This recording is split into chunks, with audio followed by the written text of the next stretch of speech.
Ito ang GMA Regional TV News. Mainit na balita mula sa Visayas at Mindanao, hatid ng GMA Regional TV.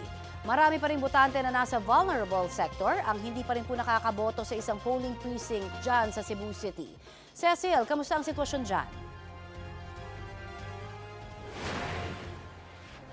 Connie, dinagsa ng mga botante ang Lahog Elementary School dito sa Cebu City para bumoto kaninang umaga.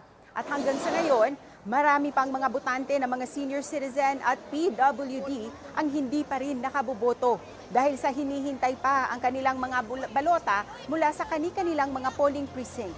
Kwento ng ilan sa kanila, simula 6 a.m. pa silang nakapila sa priority polling place. Nababagalan sila sa ganitong proseso. Aminado naman ng election officers na ito na nga ang naging cause of delay sa botohan.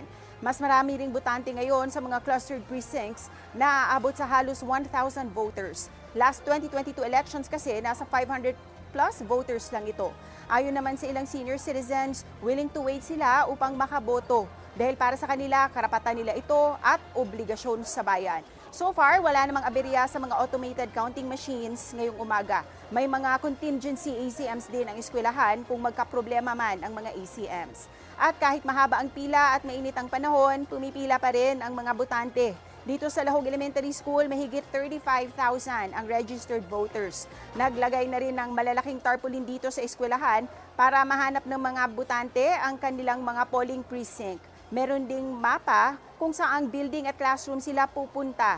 Nakapaskil din sa labas ng mga clustered precincts ang posted computerized voters list. At may mga litrato ito ng mga registered voters para mas mabilis mahanap ang kanilang mga presinto. Paalala lang sa mga boboto ngayong hapon, huwag nang hintayin na mag-alas 5 at bumoto na ng mas maaga. Ito'y para masigurong makaboboto ang lahat at para dire-diretso na ang consolidation of votes para sa canvassing.